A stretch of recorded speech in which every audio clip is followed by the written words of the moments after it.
Good morning all of you. How are you all? Today I am going to start next video of chapter 1 of class 10th. ठीक है, हम लोगों ने इससे पहले क्या पढ़ा था? ब्रीदिंग इन यानी कि इनहेलेशन के बारे में.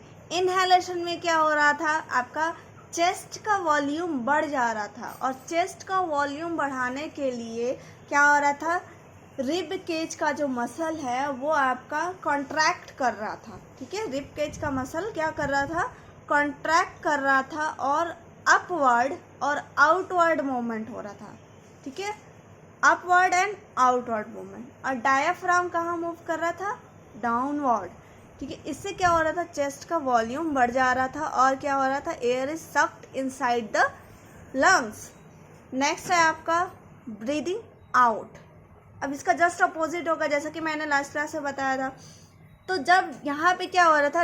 इनहेलेशन में डायाफ्राम नीचे की तरफ मूव कर रहा था. अब ये कहाँ की तरफ मूव करेगा? अपवर्ड. ठीक है, अपोजिट हो रहा है, अपवर्ड. और जैसा आपका ये आउटवर्ड और अपवर्ड मूव कर रहा था, तो अब क्या होगा? आउटवर्ड तो क्या होगा? इनवर्ड. और अपवर्ड का क्या होगा? डाउनवर्ड. इससे क्या होगा? ये चेस्ट का जो वॉल्यूम है वो क्या हो जाएगा? कम हो जाएगा. ठीक है, तो हम लोग क्या होगा? इसको एयर को जो फील्ड है वो बाहर चला जाएगा. ठीक है, तो यहाँ भी लिखा हुआ है chest cavity become smaller, air is pushed out of the lungs. बाहर चला जाएगा. अब देखते हैं breathing out. When we breathe out या exhale, even the two things happen at the same time. दोनों चीज एक साथ हो रहा है. कौन सा? The muscle between the ribs relax हो जाएगा, वापस अपने शेप में आ जाएगा, causing the rib cage move downward and inward, downward and inward. And diaphragm क्या होगा? moves upward. diaphragm भी relax हो जाएगा, यानी वापस अपने शेप में आ जाएगा. The downward or inward movement of the rib cage as well as upward movement of the diaphragm both decrease the space in our chest cavity and make it smaller. ये छोटा हो जाएगा chest cavity. As the chest cavity become smaller, air is pushed out from the lungs. Air कहाँ चला जाएगा? बाहर की तरफ. ठीक है, आपको ये मैकेनिज्म ज़रूरी है कि समझ में आए. अगर नहीं समझ में आएगा तो फिर भी आप पूछ सकते हो. नेक्स्ट है रेस्पिरेटरी सिस्टम इन ह्यूमंस और man. Human many organs take part in the process of respiration. बहुत सारा ऑर्गन होते हैं. इसमें से क्या है? द मेन ऑर्गन क्या? नोज, नेजल पैसेज या nasal cavity, trachea, bronchi, lungs and diaphragm. ठीक है, फिगर मैंने बताया था आपको पहले. Respiratory system begins from nose. Nose से स्टार्ट होता है. तो our nose has two holes, जिसे क्या बोलते हैं? नॉस्ट्रिल्स. ये भी मैंने आपको बताया था. There is a passage in the nose behind the nostril. Nostril अंदर की तरफ जाएगा तो उससे एक रास्ता होता है एयर के लिए, जिसको क्या बोलते हैं? नेजल पैसेज या nasal cavity. Air for respiration is drawn into the body through the nostril present in the nose. Air body के अंदर आता है किससे? नॉस्ट्रिल से. ठीक है, then this air goes to nasal passage. फिर वो नेजल पैसेज में जाएगा और nasal passage is separated from the mouth cavity, जिसको क्या बोलते हैं? Buccal cavity. ये आपको ध्यान रखना है. माउथ कैविटी को क्या बोलते हैं? Buccal cavity. और ओरल कैविटी, यानी कि बकल कैविटी या ओरल कैविटी से जो आपका नेसल पैसेज है वो अलग रहता है, सेपरेट रहता है. ठीक है, तो सेपरेट रहता है by a hard bony palate so that we can breathe in air even we are eating food. आप यहाँ देख सकते हो, ये क्या है? Mouth cavity. और ये क्या है? Nasal passage. ये इसके ऊपर ये जो बीच वाला ये वाला पार्ट, ये क्या है आपका? बोनी पैलेट. बोनी पैलेट यानी कि एक बोन है जिससे आपका सेपरेट होता है माउथ का कैविटी और ये नेजल पैसेज, ताकि आपको खाते टाइम सांस लेने में कोई दिक्कत नहीं हो. यानी कि आप सांस भी ले सकते हो और खा भी सकते हो एक ही टाइम में. ठीक है, and the mouth cavity is filled with food. जैसे कि आपका है कि अगर आपका माउथ भरा हुआ है तो भी आप सांस ले सकते हो. The nasal passage is lined with fine hairs and mucus. ये जो नेजल पैसेज है आपका ऊपर की तरफ, ये वाला पार्ट, ये इसमें क्या होता है? बहुत छोटा छोटा हेयर्स होता है, फाइन हेयर्स यानी स्मॉल हेयर्स होता है, और म्यूकस होता है. म्यूकस क्या है? Mucus is secreted by glands inside the nasal passage. तो नेजल पैसेज यानी यहाँ का जो स्किन होगा, यहाँ का जो लेयर होगा स्किन का, वो सिक्रेट करता है mucus. Mucus is a sticky substance. ठीक है. When air passes through the nasal passage, the dust particle and other impurities present in it are trapped by nasal hair and mucus so that clean air goes into the lungs. यानी कि आप जो सांस ले रहे हो तो ऐसा थोड़ी कि आपका जो सांस ले रहे हैं वो एकदम प्योर हो, उसमें कोई डस्ट नहीं हो या फिर कुछ अदर पार्टिकल्स नहीं हो हार्मफुल, होता है. तो ठीक है, इसी को दूर करने के लिए ताकि आप प्योर एयर ले पाओ अपने लंग्स में, यहाँ पे क्या होता है, हेयर्स होता है और म्यूकस, यहाँ का जो ग्लैंड्स होता है वो म्यूकस सिक्रेट करता है ताकि जो एयर आए आपके लंग्स में वो थोड़ा साफ आए.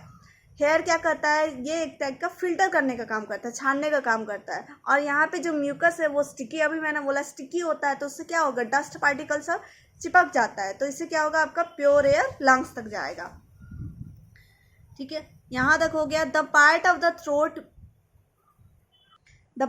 The throat between the mouth and wind pipe is called फैरिंग्स. यानी कि माउथ और थ्रोट यानी कि गले के बीच जो होता है उस विंड पाइप को क्या बोलते हैं, फैरिंग्स. From the nasal passage air enter into the फैरिंग्स. Nasal passage से कहाँ गया, फैरिंग्स में, और कहाँ जाएगा, विंड पाइप में यानी ट्रैकिया में. यहाँ आप देखिए नेजल पैसेज, ये रहा आपका फैरिंग्स, फैरिंग्स से कहाँ गया, ट्रैकिया यानी कि ये विंड पाइप में. ठीक है. ट्रैकिया क्या है, trachea is a tube which is commonly known as wind pipe. वहाँ भी लिखा था ब्रैकेट में wind pipe. Air is coming from the nostril during breathing process passes through trachea. ये क्या होगा, एयर ट्रैकिया से पास होगा. Trachea doesn't collapse even where is no air in it. यानी कि कोलैप्स यानी ये चपटा नहीं हो जाता. ठीक है, तो ये नहीं होता क्योंकि वहाँ एयर नहीं प्रेजेंट होता, तब भी ये नहीं होता, सिकुड़ता नहीं है एकदम. क्यों, क्योंकि यहाँ पे मैंने बताया था हाफ रिंग्स होता है कार्टिलेज का. ठीक है, वो उसको सपोर्ट करता है. तो यहाँ लिखा है it is because it is supported by rings of soft bones, जिसको क्या बोलते हैं, कार्टिलेज. तो ये हाफ रिंग्स होता है कार्टिलेज का, सी शेप होता है. The upper end of trachea has a voice box, जिसे क्या बोलते हैं, लैरिंग्स. ट्रैकिया के ऊपर लैरिंग्स होता है. Trachea run down the neck and divide into 2 smaller tubules called bronchi. ये दिख रहा है आपका, ट्रैकिया 2 स्मॉलर ट्यूब्स में हो गया ब्रोंकाई. ब्रोंकस क्या है, सिंगुलर है. ठीक है, यहाँ अलग दोनों लिखा ब्रोंकस एंड ब्रोंकस, तो इसको प्लूरल में क्या बोलेंगे, ब्रोंकाई.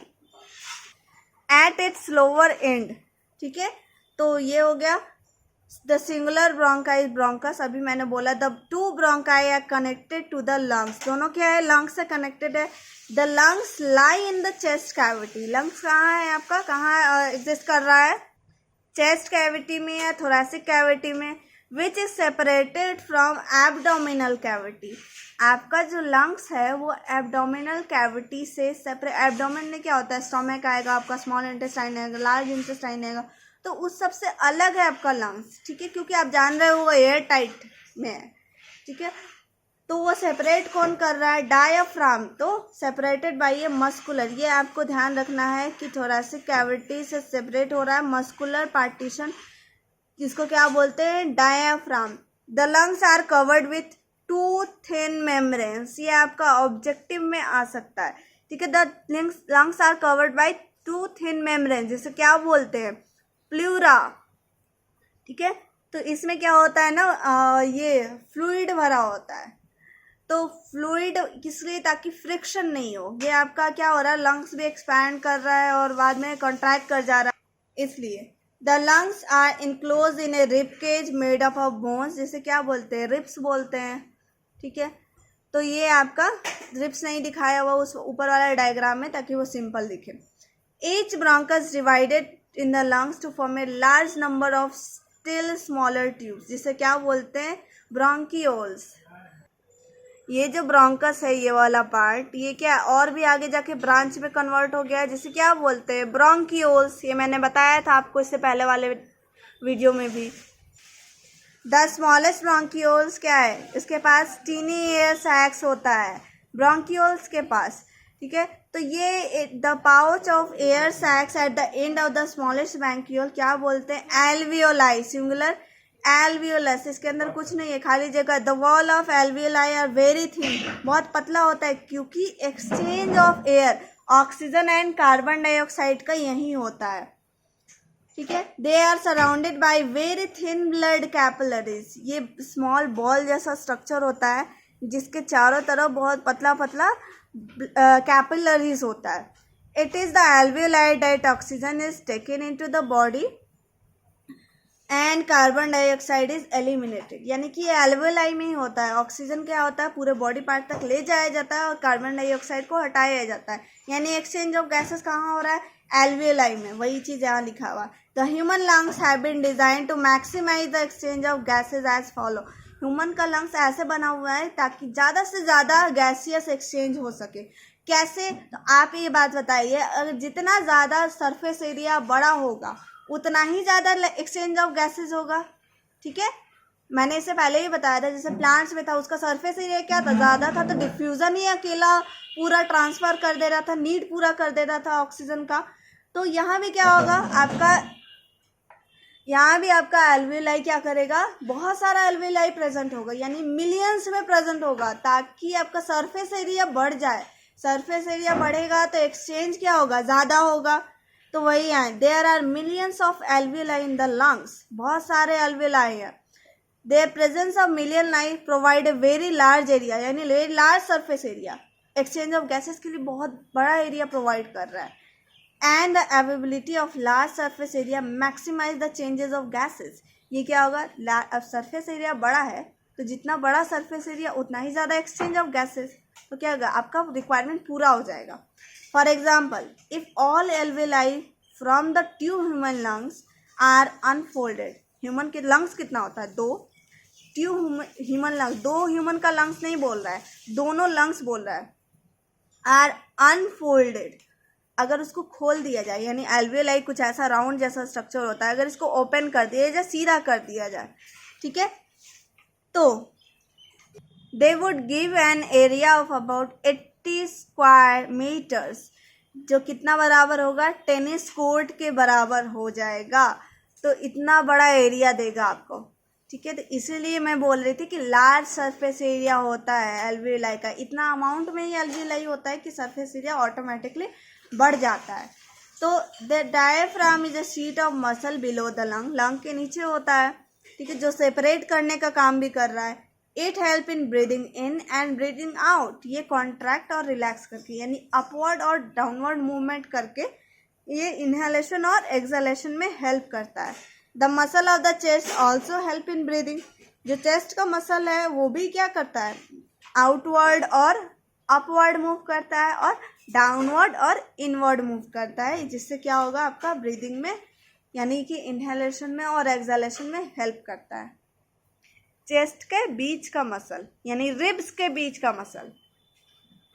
तो फिलहाल के लिए इतना ही तक रहते हैं। आई होप आपको क्लियर हुआ होगा, बाकी का नेक्स्ट क्लास में होगा।